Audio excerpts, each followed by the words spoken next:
연일생 작전타임 시간입니다. 토마토 투자 자문과 함께 작전타임 시간 가져보겠습니다. 박준영 운영력과 함께하겠습니다. 안녕하세요. 네, 안녕하세요. 네, 오늘 양시장 플러스권의 모습 여전히 코스닥 중소형주 쪽에 움직임이 강하게 펼쳐지고 있는데요. 네. 자, 작전명 어떻게 준비하셨나요? 네, 오늘도 시장의 흐름에 맞게 오늘 장 작전명은 각계 전투로 잡았습니다. 네, 각계 전투로 정하신 그 이유부터 설명을 해주시죠. 네, 각계 전투는 군대 갔다 오신 분들은 네. 다 아실 거고. 안 갔다 와도 알 것 그렇죠. 같아요. 네, 다 군대 안 갔다 오신 분도 다 네. 아시는 그런 문구라고 봐야 될 것 같은데요.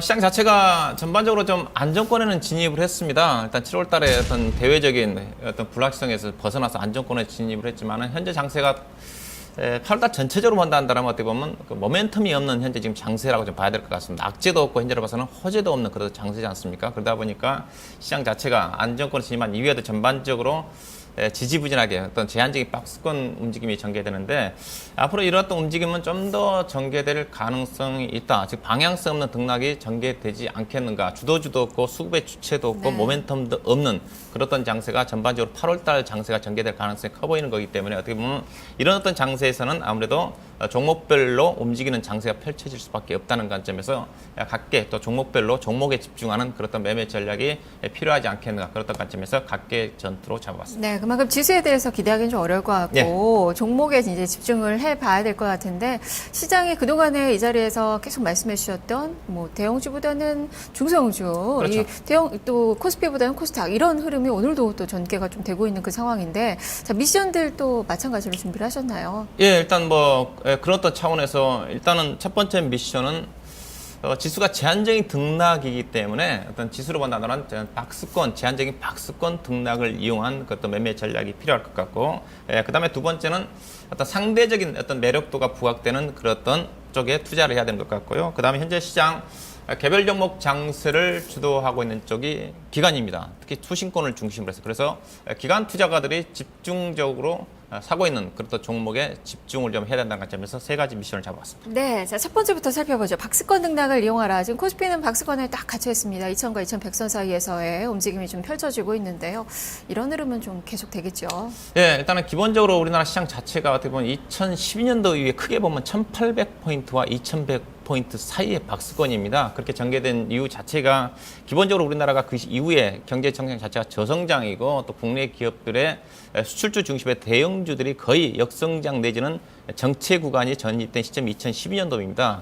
그런 어떤 움직임인데 그래도 1분기 정도까지는 그래도 국내 대표적인 기업들의 실적이 좋아졌습니다. 그래서 어느 정도 올해는 좀 예전과 다른 그런 기업 실적이 나오지 않겠는가 그런 기대감을 가지고 그래서 4월 말에 종합주가 지수가 2190 정도까지 상승을 했는데 메르스 영향 이후에 특히 이제 2분기 실적이 발표된 이후에 국내 수출주 특히 조선주라든가 IT를 중심으로 해서 어닝 쇼크 수준의 실적이 나오면서 전반적으로 실적이 수출주 중심으로 해서 하향 조정이 좀 되고 있는 쪽이고 특히 수출 동향 같은 거 본다 한다면 지난 7월 달까지 본다 한다면 수출이 지금 7개월 연속 마이너스 성장이지 않습니까? 그렇게 본다 한다면 여전히 대형주들이 다시 또 정체 국면에 진입한 게 아닌가 국내 어떤 경기 자체도 그렇고 수출주 중심의 대형주들도 그랬던 관점에서 당분간 실적 모멘텀이 부각되지 않는 한 특히 현재 대형주의 주가 상승하기 위해서는 외국인 수급이 개선이 좀 돼야 되는데 미국의 조기 금리 인상이 어떻게 보면 9월 달로 좀 더 앞당겨지는 그런 분위기입니다. 즉 9월 달까지 FOMC 같은 결과 뚜껑이 열릴 때까지는 외국인 수급이 8월 달까지는 개선되지 않을 것 같고 이에 따라서 지속적으로 지금 원달러 환율이 전일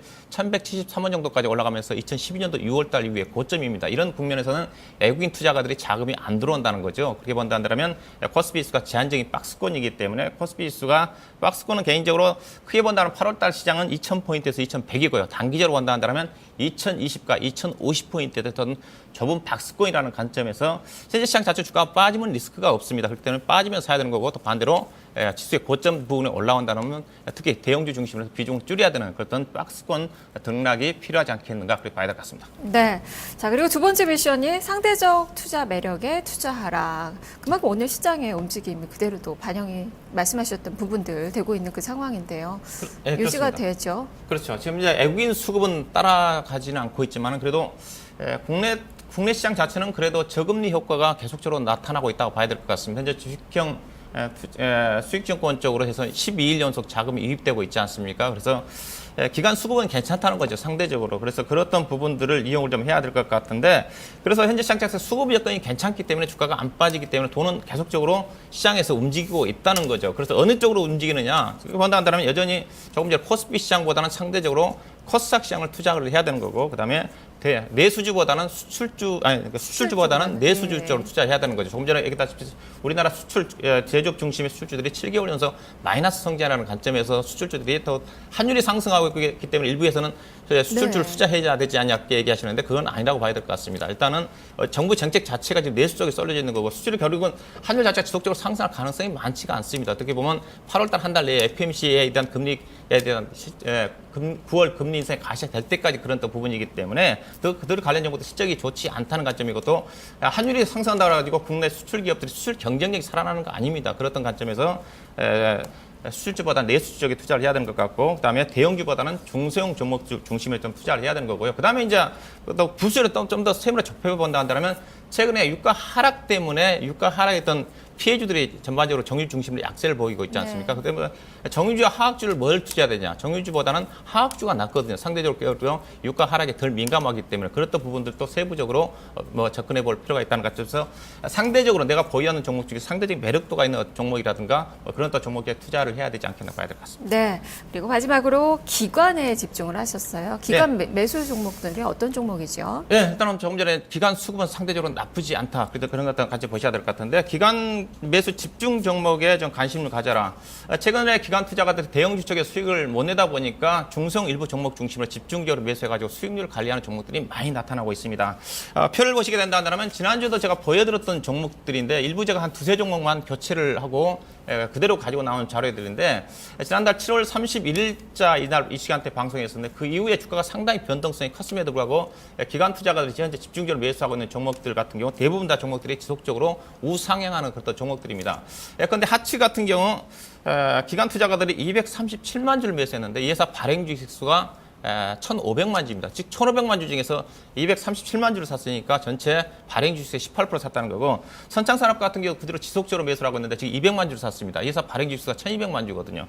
거의 대주주 지분을 빼고 난다 한다면 거의 어떻게 보면 유통 물량 자체가 시장에서 많이 실을 속히 말 거의 말라가고 있다. 뭐 그런 관점에서 보셔야 될 것 같고 YG 엔터테인먼트 같은 경우도 지속적으로 우상향하는 기관 투자가들 현재까지 지속적으로 매수하고 있는 어떤 종목들인 것 같아요. 이들 종목들은 물론 이제 이런 많이 매수한 종목들이 만약에 팔자 나간다 한다면 부담스럽겠지만 지속적으로 사는 종목들 같은 경우는 조정권에서 지속적으로 관심을 가져볼 만한 이런 종목들이 되지 않겠는가 그렇게 봐야 될 것 같습니다. 네, 그 리스트들 잘 참고를 해보셔야 될 것 같네요. 이렇게 미션들 알아봤는데요. 네. 자, 그렇다면 투자 전략 어떻게 세워봐야 될지 레이더망에 걸리는 그 종목군들 살펴주시죠. 네, 기본적으로 현재 시장 자체가 아직까지 그래도 실적 시즌이지 않습니까? 이제 코스피 시장 같은 경우는 이제 거의 실적 시즌이 거의 마무리돼 가는 쪽입니다. 물론 이제 종목으로 본다 한다면 전체 코스피 시장의 그 상장 주식 수에 비해서 한 10%, 20%도 채 발표가 되지 않았지만 그래도 시가총액으로 본다 한다면 거의 한 7, 80% 정도가 발표가 된 거나 마찬가지입니다. 그렇기 때문에 일단은 최근에 실적이 좋게 발표됐음에도 불구하고 전반적으로 시장이 불확실하다 보니까 제대로 시장에 반영이 안 되는 어떤 종목들이 있다고 좀 봐야 될 것 같고요. 일단 실적은 이렇게 봐야 될 것 같습니다. 일단 코스피 대형주 같은 경우는 어떻게 보면 2분기 실적보다는 이제 3분기 실적을 봐야 되는 거고 반면에 이제 코스닥 시장을 중심으로 중소형 종목들 같은 경우는 이제 이번 주라든가 다음 주에 실적 발표가 집중이 되지 않습니까? 그래서 대형주는 이제 하반기 실적 좋아진 종목들을 봐셔야 되는 거고 중소형 종목들 같은 경우는 현재 2분기 실적이 아직 발표가 되지 않기 때문에 2분기 실적에 포커스를 좀 맞춰야 될 것 같은데요.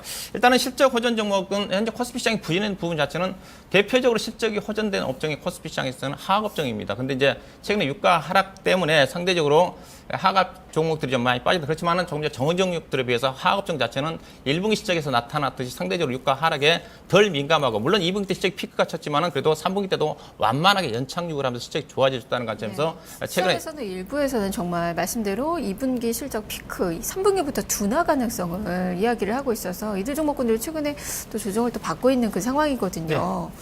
일단 정유 종목들 같은 경우는 2분기 대비해서 그냥 70% 정도 3분기 때 시작 감소할 가능성이 큰데 하락 업종 같은 경우는 20% 내외입니다. 그렇지만은 2분기 때 워낙 서프라이즈한 실적이고 사상 분기단 최고 실적이었기 때문에 어느 정도 연착륙이 가능할 것 같고요. 개인적으로 하락 업종을 대신할 만한 하반기 때 실적 모멘텀을 갖고 있는 업종이 찾기 어렵다는 관점. 일단은 개인적으로 코스피 대형주 가기 위해서 실적 호전 종목들이 먼저 반등이 나와야 된다는 관점에서 보셔야 될 것 같고요. 대표로 본다면 효성 같은 종목을 중심을 효성은 관심을 가져볼 필요가 있을 것 같아요. 효성은 유가 하락과 별로 관련이 없습니다. 오히려 효성은 유가 하락의 수혜주라고 봐야 되겠죠. 주요 제품이 섬유라든가 화학이고 산업자재책의 주요 원재료가 합성 수지 쪽입니다. 그렇던 관점에서 실적 호전 종목이 유가 하락이 지나치게 많이 빠졌다는 측면, 그다음에 대한유 같은 경우도 분기단 최고대 실적이 발표됐음에도 불구하고 지나치게 좀 빠진 부분들을 좀 보셔야 될 것 같고, 그다음에 현재 시장 자체가 유가 하락 기조입니다. 전반적으로 유가 하락은 어느 정도 좀 더 지속될 가능성이 크다고 좀 봐야 될 것 같습니다. 그래서 유가는 당분 하락이 진행이 된다 한다면 다시 한번 3월달 이후에 유가 하락 기조 속에서 수혜를 받았던 그런 업종들하고 종목들 중심으로 대표적으로 하락 업종들 같은 경우는 페인트라든가 수산업 같은 일반적으로 알려진 운송 업종보다는 유통이라든가 그다음에 의류라든가 그런 또 페인트라든가 그런 수산 쪽에 그런 선별적 일부 한국전략이라든가 그런 종목들 쪽에 관심을 가져볼 필요가 있을 것 같고, 그다음에 이제 조금 전에 기관 매수가 집중되는 종목들 앞서 언급해드렸던 표를 좀 참고해 보시고